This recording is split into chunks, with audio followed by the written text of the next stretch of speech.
ఎందుకంటున్నా అంటే వెంకటేశ్వర స్వామి గుడి ఉంది రాబాయి, మా వాళ్ళకి లేక దేవుని గుడి ఉంది. కరెక్ట్ చెప్పిండు మా తమ్ముడు. అయితే ఎందుకు చెప్తున్నా అంటే అప్పు అందరికి ఉంటుంది, కానీ ఏం చేస్తాం మనం? అప్పు హైతోవి, కర్జా హైతోవి, లోపల బనీన్కు పొక్కలున్నా మీదికెళ్ళి మాత్రం కడక్ అంగి వేసుకుంటాం. బయటికి మాత్రం షాన్ మే ఫరక్ నీ అని అన్నట్టు తిరుగుతాం. ఎందుకు తిరుగుతాం? మళ్ళీ ఎవడన్నా అప్పు ఇవ్వాలంటే ఏమన్నా వద్దా? ఇవ్వాలన్నా లేదా? ఇవ్వాలి మరి, అందుకే తిరుగుతాం అట్లా. కానీ ఈయన ఎట్లున్నాడు ముఖ్యమంత్రి? ముఖ్యమంత్రి అంటేనే కుటుంబానికి పెద్ద. ఈయననే తెల్లారి మార్కెట్లో పడి నా రాష్ట్రం దివాలా తీసింది, నా రాష్ట్రం సగనాకిపోయింది, నా రాష్ట్రం మొత్తం ఎయిడ్స్ పేషెంట్ అయిపోయింది, నా రాష్ట్రం క్యాన్సర్ పేషెంట్ అయిపోయింది, నేను ఢిల్లీకి పోతే నాకు ఎవడు అపాయింట్మెంట్ ఇస్తలేడు, నాకు అపాయింట్మెంట్ ఇస్తే చెప్పులు ఎత్తుకపోతాడేమో అని భయపడుతుర్రు, ఇట్లా మాట్లాడతాడు ఎవడన్నా ముఖ్యమంత్రి?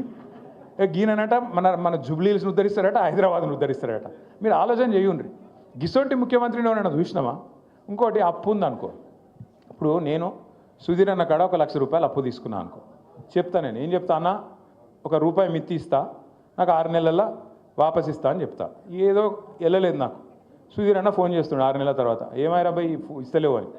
2 సార్లు ఫోన్ ఎత్తుతా, 3 సార్లు ఫోన్ కట్ చేస్తా, I'm not accessible, not reachable అని పెడతా. పెట్టినాక ఓ రోజు సుధీర్ అన్న వచ్చి పట్టుకుంటాడు.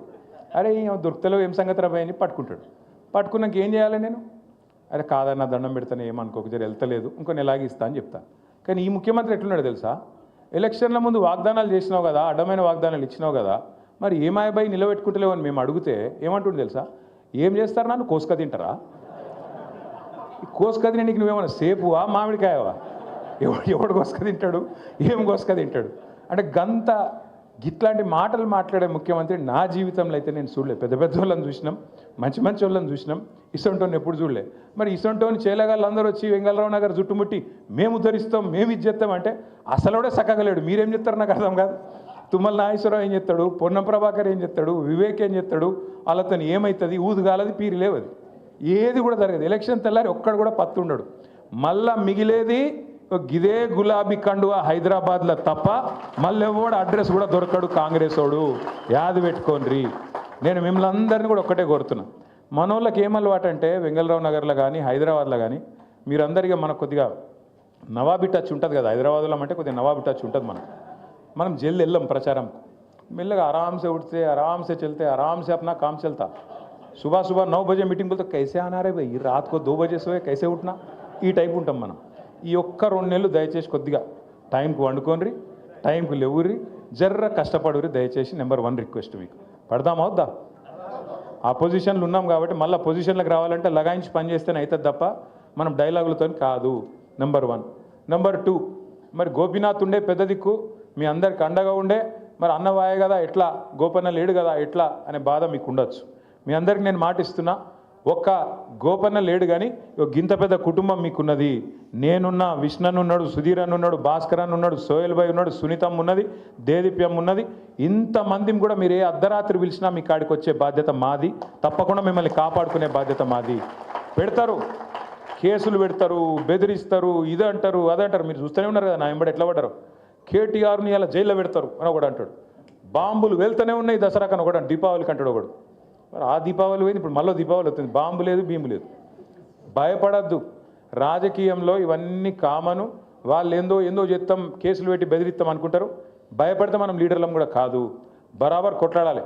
ఒక పీజేఆర్ కొట్లాడినట్టు, ఒక కేసీఆర్ కొట్లాడినట్టు, ఒక గోపీనాథ్ కొట్లాడినట్టు బరాబర్ మనం గల్లీలో నిలబడాలి. అన్యాయానికి ఖిలాఫ్గా మాట్లాడాలి, కొట్లాడి నిలదీసి మన పార్టీని మళ్ళొక్కసారి గెలిపించుకోవాలని చెప్పి నేను విజ్ఞప్తి చేస్తా ఉన్నాను. ఇంకొక అలవాటు మన హైదరాబాద్లో, ఇంకొక అలవాటు ఏంటంటే, ఇప్పుడు నేను పాంప్లెట్ తయారు చేసినాను. ఇప్పుడు మీ దగ్గర 56 బూతులు ఉన్నాయి. ఇక ఒక్కొక్క బూత్కి ఇట్లా తయారు చేయించినాం మీకు మంచిగా బందోబస్తుగా. ఆ బూత్లో ఓటర్లు ఎవరు, వాళ్ళు ఎక్కడోళ్ళు, ఏం పేరు, వాళ్ళ నెంబర్ ఏంది, ఫోన్ నెంబర్ ఏంది, అన్నీ కూడా. ఫోన్ నెంబర్ లేదు కానీ మిగతా అన్నీ ఉన్నాయి మన కాడ. ఫోన్ నెంబర్లు కూడా ఉన్నాయా? ఇగో ఇది బూత్ నెంబర్ 204. బూత్ నెంబర్ 204 వాళ్ళు ఒక్కసారి చేయలేవట్టు. బూత్ కమిటీ వాళ్ళు 204 చేయలేవట్టు సార్. 204 बूथ वाले चाहिए लावट रहा लेदा नहीं मालूम क्या आपको? 202 है आपका. 202 वाले हाथ उठाओ भाई. ठीक है, बैठ जाओ. ఒక్కొక్క బూత్కి మనం అనుకున్నది ఏంటంటే 10 మంది బూత్ కమిటీ సభ్యులు ఉండాలి అనుకున్నాం. దబ్బన ఎక్కడైనా గ్యాప్ ఉంటే చూసుకోండి, రిపేర్ చేయండి. 204 వాళ్ళు వచ్చినట్టు లేరు, పిలుచుకోండి. వాళ్ళకు కూడా ఉన్నారా? ఠీకే, ఉంటే సంతోషం, ఉంటే సంతోషం. మీరు ఏం చేయాలంటే ఒక్కొక్క బూత్లో మీకు 800 నుంచి 1200 ఓట్లు ఉంటాయి. 56 బూత్లు అంటే మొత్తం ఓట్లు ఎన్నమ్మా? अच्छा इधर है 204 ठीक सही है 55,000 ఎంత ఓట్లు 55,000 సో 55,000 ఓట్లు ఉన్నాయి మొత్తం 56 బూత్లు ఉన్నాయి అంటే 800 आराम से खामोश खामोश भाई बात करने दो जावेद भाई बात करने दो సో 56,000 బూత్లు ఉన్నాయి 56,000 ఓట్లు ఉన్నాయి అంటే 800 నుంచి 1200 ఓట్లు ఒక్కొక్క బూత్లో ఉన్నాయి. ఇప్పుడు మనం ఏం చేయాలి? ఎలక్షన్కో నెలకో నెలన్నరకో 2 నెలలకో ఉంటుంది. మనం ఏం చేయాలంటే మొత్తం వెంగళరావు నగర్ డివిజన్ యుద్ధం అంతా మనం చేయలేము. ఎవరు ఇస్తా వాళ్ళు వంచుకోవాలి.